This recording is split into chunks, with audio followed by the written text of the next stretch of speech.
wonderful.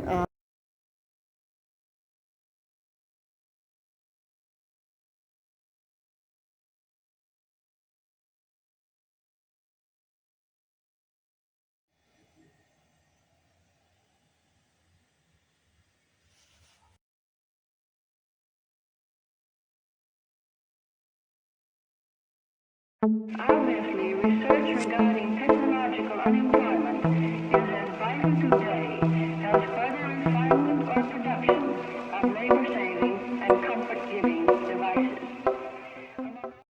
Welcome to my channel. Obviously, research regarding technological unemployment is as vital today as further refinement or production of labor-saving and comfort-giving. Hi, everybody. So I have my walk, and I think I want to take this time to pull over and talk to you about Amelia Earhart and the fourth part of the story line coming up right now. And we're going to be focused, for the most part, the first segment of our discussion will be on Amelia's successes, and then the second part will be on her failures, and trying to analyze what happened. So stay tuned for that. Obviously, research regarding technological unemployment is as vital today as further refinement or production of labor-saving and comfort-giving devices. Among all the marvels of modern invention, Hi, guys. I hope you're all doing okay and you've had a wonderful weekend. I've been really busy this weekend, and I felt so tired that today I had to take a nap, but I have been getting up so early. Um, that would be my cat wanting to play at 5, 6 o'clock in the morning, and doing naughty things on my bed by waking up mommy. Anyway, I think we should get into this fourth part of the Amelia Earhart story. And so I know that I took you to the end of her biographical series of events, but I need to backtrack a little and get into some of her more successful career aspirations and moves. And so she actually, in the 1920s, was highly motivated and aspired to become the first solo crossing of the Atlantic by a woman. And so Amelia's training and dedication gave her the push that she needed to jumpstart her career as a solo female flyer. And so on May the 20th, 1932, Amelia Earhart set off from Harbor Grace, Newfoundland, Canada, with a copy of the Telegraph Journal given to her by a journalist to confirm the date of her flight. And so she intended to fly to Paris in her single-engine Lockheed,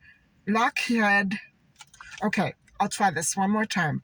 Lockheed Vega 5B to emulate the flight of another pilot, Charles Lindbergh, and his solo flight there 5 years earlier.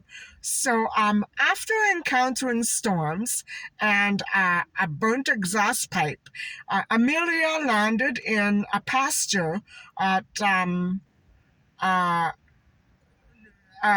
field north of Derry, Northern Ireland, ending the flight that lasted 14 hours and 56 minutes.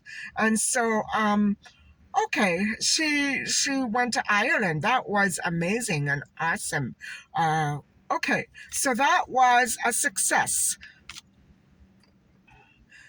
Now, her technical advisor was a very famous aviator he was Norwegian American, named Bernd Batchen, who prepared her aircraft. And he's actually played the role of decoy for the press as he prepared Amelia's Vega for his own Arctic flight. So they were sharing an aircraft. After the flight that lasted 14 hours and 56 minutes, which is almost 15 hours, guys, during which she encountered strong northerly winds, icy conditions, and mechanical problems, Earhart landed in the pasture in Ireland. And so this landing was witnessed by Cecil King and Sawyer. When a farmhand asked, "Have you flown very far?" Um, Irish farmhand. Amelia replied, "From America." And so Amelia's successes earned her recognition and fame. In 1935, Earhart joined Purdue University. Um, I'm backtracking a little, but just to fit it into the storyline. She at that point joined Purdue University as a visiting faculty member. So she wasn't permanent, she wasn't full time. And so to counsel women on careers and as also as a technical advisor to the Department of Aeronautics. And that's quite impressive, guys. So in early 1936, Amelia started planning around the her round the world trip. Uh, by plane, by aircraft. And so, although others had flown around the world, her flight would be the longest. She tried to pin it as the longest at 29,000 miles because it followed roughly um, twisting my notes around here. A roughly a roughly uh, a roughly equatorial route. And so, with financing from the university, and that is how she financed by working alongside the university. In July 1936, a Lockheed Electra 10E was built at the Lockheed Aircraft Company to her own specifications, which included extensive modifications to the fuselage to incorporate many additional fuel tanks. So there were numerous mechanisms in place for this aircraft. So Amelia dubbed the twin-engine monoplane her flying laboratory. And that indeed would come back to haunt her in later years. Um, and so, guys, I'm going to hold on. And so that plane was built at Lockheed's Burbank, California plant. After delivery, it went to Mance United Air Services across the airfield from that plant where it was built. And so, although the Electra was publicized as a flying laboratory, and indeed, I'm not sure that it had any safety uh, testing done to it. After all, it only went across the street after it was built. So I'm not sure, guys, how well equipped and running it actually was. So the Electra was publicized as a flying laboratory. Little useful science was planned, and the flight was arranged around Amelia's intention to circumnavigate the globe, along with gathering raw material and public attention for her next book. So initially, we need to remember this. This would have been her only um, uh, aim, her only goal is to go around the globe and set a world record and collect material for her book. I'm not sure if her second attempt, which was the failed attempt, had the same motivations intact. So I'm not sure, guys. And why I question it is because she went missing. Why I question it also is because, as we will see, all the mechanisms in the plane failed. So, hold on. We'll get back to that in a while. So, her navigator had been captain. So, actually, she chose her navigator, who was Captain Harry Manning, and he had been captain of the Presidential Roosevelt, a ship that brought Amelia back from Europe in 1928. So she went through Europe and then it took her back home. And so Manning was not only a navigator, but also a pilot and skilled radio operator. That is what she was not specialized in. And so he knew Morse code, and Amelia did not. So the original plan was a two-person crew. And so that was 1932. And so, guys, I'm going to stop here and I'm going to head on home because it's getting quite dark. And I will finish off the discussion there.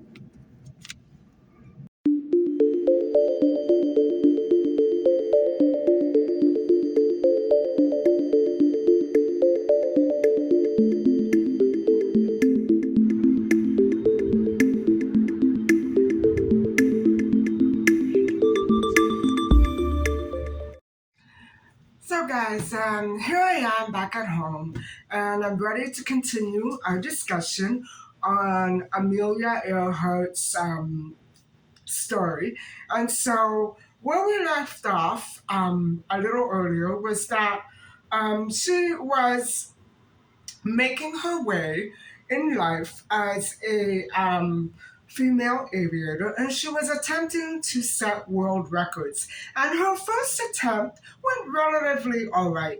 Although she aimed for Paris, she aimed to do um, uh, a flight to Paris.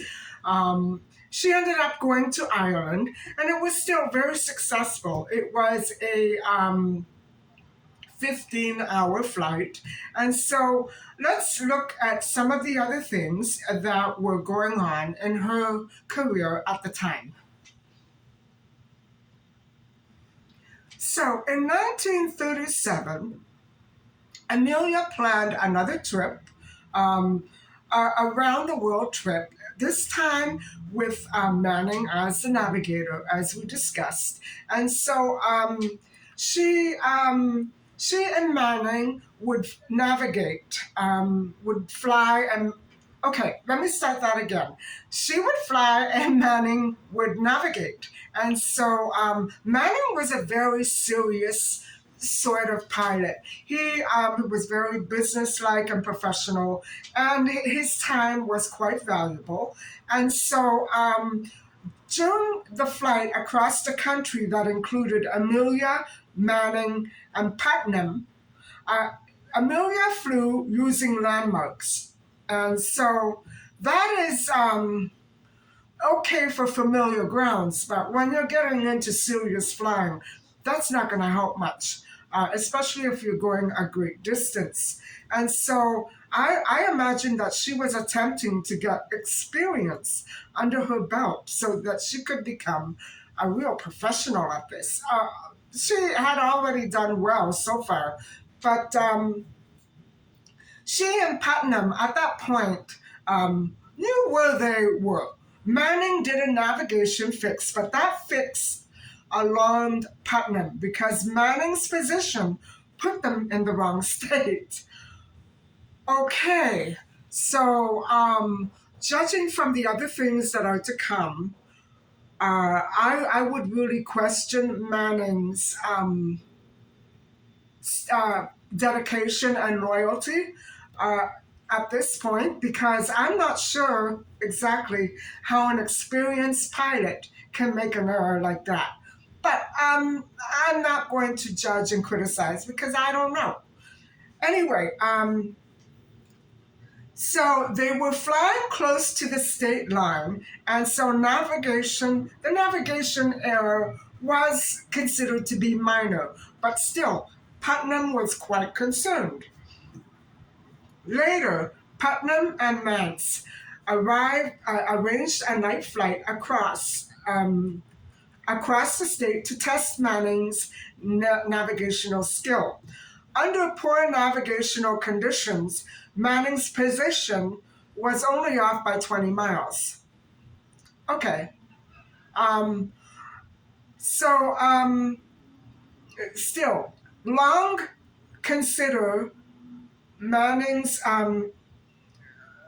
two people considered Manning's performance to be reasonable because it was within an acceptable range of error, and so of about 30 miles. But Mance and Putnam wanted a better navigator, and so that's a good point, and that would also come back to haunt them. So anyway, through contacts in the Los Angeles aviation community, remember there was no airport, um, Fred Noonan was subsequently chosen as the second navigator because there were significant additional factors that had to be dealt with while using celestial navigation for aircraft. So Fred Noonan was experienced in both marine and flight navigation. He was a licensed ship's captain pilot. So, Fred Noonan had recently left Pan American, where he established the company's China Clipper. And we're going to talk a little more about that later. That was a great big deal in the world, guys. And so, he established that company's seaplane routes across the Pacific Ocean. And so Noonan was responsible for training Pan American's navigators for routes between San Francisco and the Philippines, Manila. And so the original plans were for Fred Noonan to navigate from Hawaii to Howland Island, a difficult portion of the flight. Um, because it was all ocean, guys. And so then Manning would continue with Earhart to Australia, and she would proceed on her own for the remainder of the project. Wow, that sounds a little scary. And so, all right, let's go to the first attempt.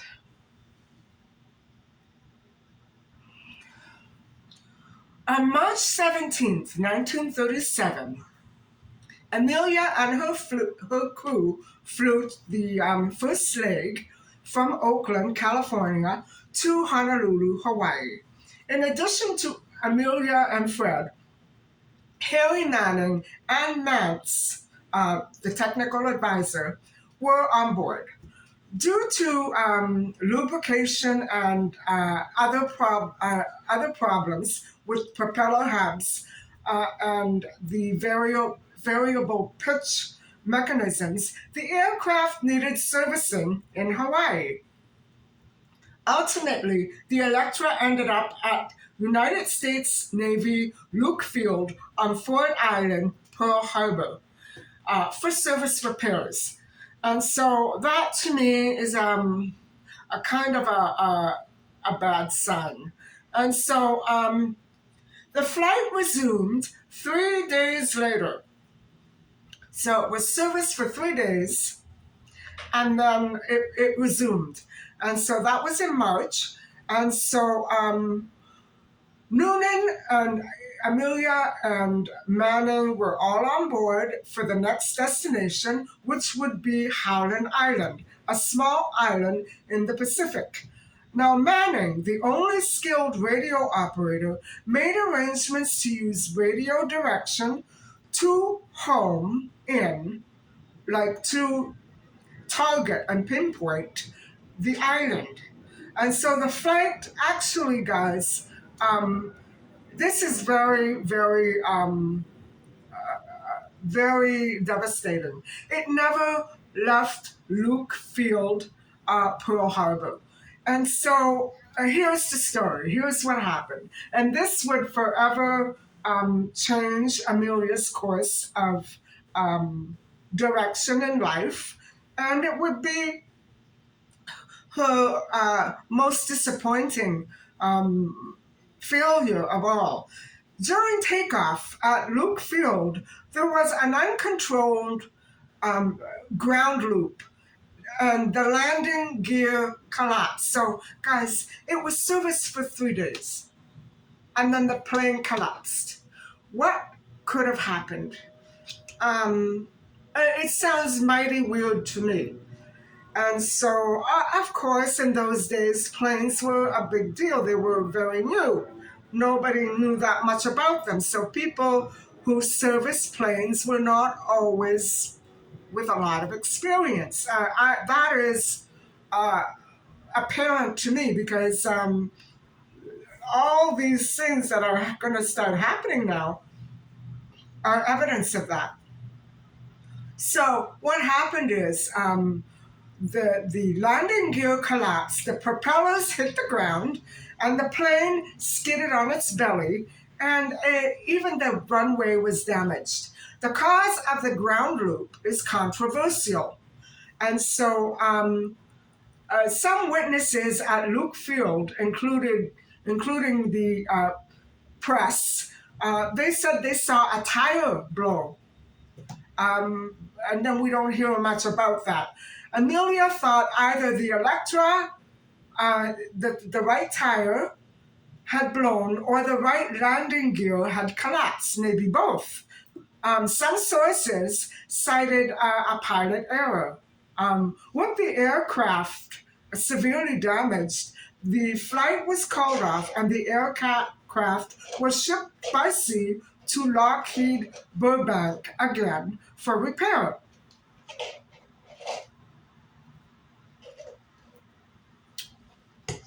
And so Manning, on a leave of absence to do this flight, um, immediately left. Weird. He felt that there had been too many problems and delays, and he was, ending his association with the project and the trip, and he left Amelia with Fred, neither of whom were skilled radio operators. Now, guys, and that's so unfortunate. And so, okay. Now, the second attempt, while the Electra was being repaired again, Earhart and Putnam secured additional funds and prepared for a second flight. Now, flying west to east, the second attempt began, instead of east to west, with a very unpublicized flight from Oakland to Miami, Florida. After arriving there, Amelia publicly announced plans to circumnavigate the globe. And so maybe that might have hindered her success. I'm not sure. But there was definitely major issues. There were definitely major issues with the Electra. And so the flight's opposite direction was a result of changes in global winds and the weather patterns along a planned route since the earlier attempt. So they changed their direction. They were going to do the same trip, but in reverse. So on the second flight, Fred was Amelia's only crew member. That's scary. I imagine she must have been so devastated.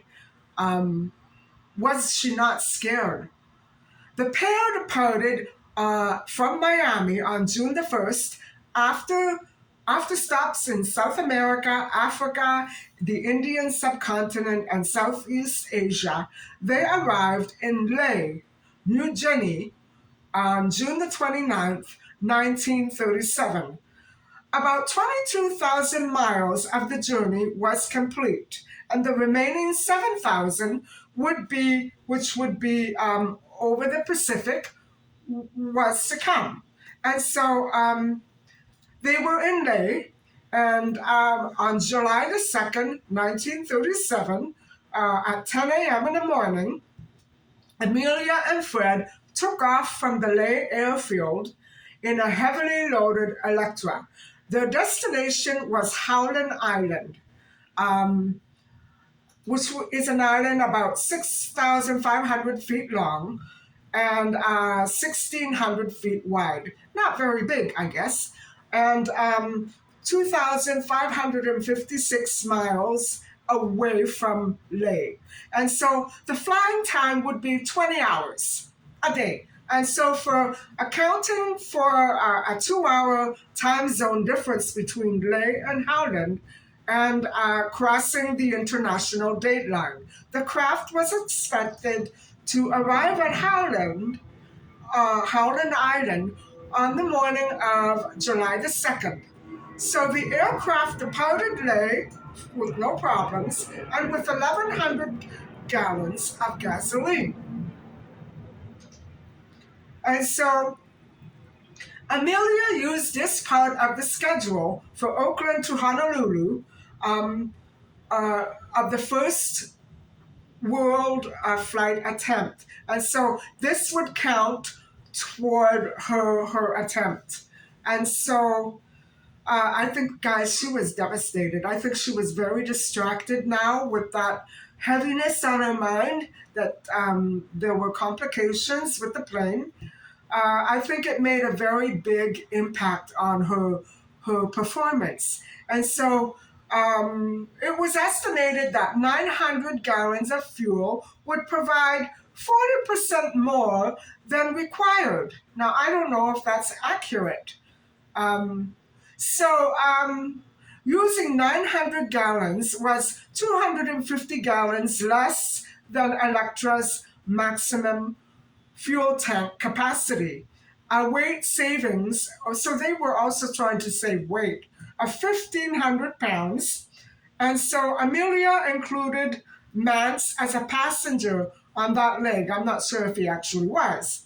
And so the Oakland to Honolulu trip had Amelia, Noonan, Fred, I should say, and Manning and Mance on board. Now, this would have been right before Manning actually departed.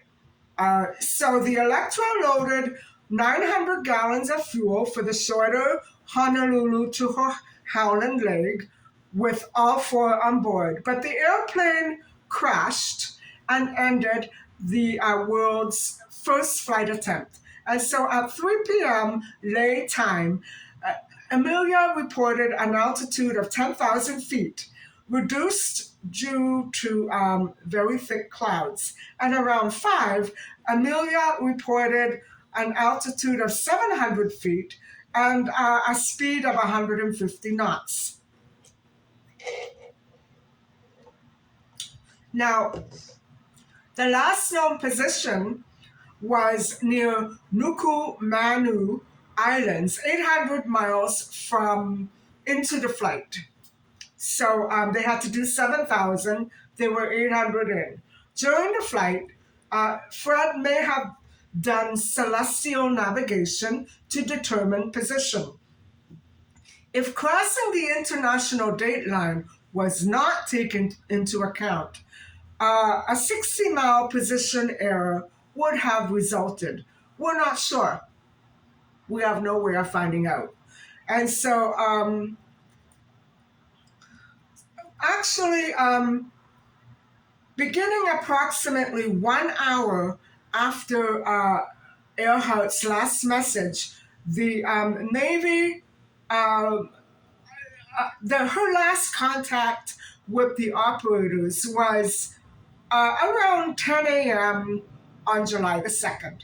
And then it's not sure what happened, but they lost touch, they lost contact. And so The Navy undertook an unsuccessful search north and west of Howland Island based on assumptions of the messages they had received from the aircraft. And the Navy, we're going to get more into those messages in good time. The Navy joined the search and sent resources to search Howland Island. And so actually, it was the Army first who undertook the initial search, and then the Navy joined in. And so the initial search involved running up 157, 337 line of position to the northwest from Howland Island and northeast.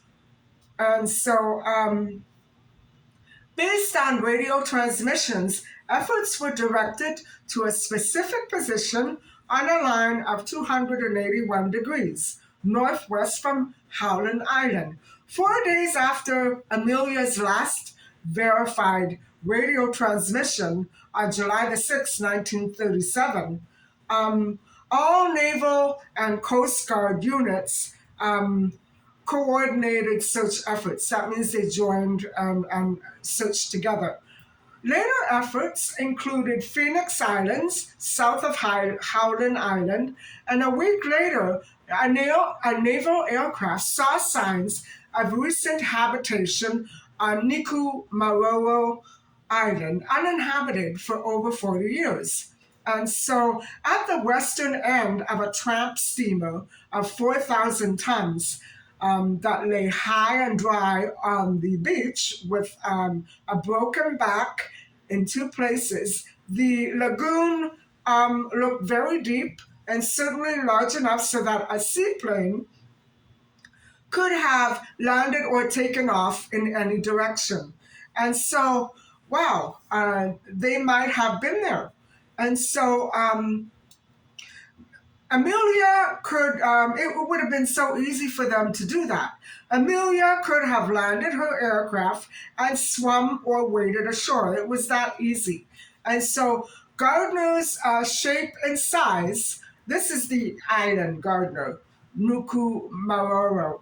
And so, it was recorded on charts and but it was not accurate. Everything about that recording was off. Other Navy search efforts were again directed north, west, and southwest of Howland Island, based on a possibility that the Electra did ditch in the ocean and could have been afloat, or the aviators were floating in an an air raft, emergency raft for the water. And so the official search lasted until July the 19th, 1937. And so $4 million, air and sea search was quite costly and intensive, but techniques at that time were very rudimentary and based on many guest assumptions and erroneous assumptions. Nothing was for sure what direction they would have been in, and they were actually, everybody was relying on flawed information, and reporting was influenced by people who didn't want American heroes to be misinterpreted by the press. And so that's unfortunate. Um, that's unfortunate.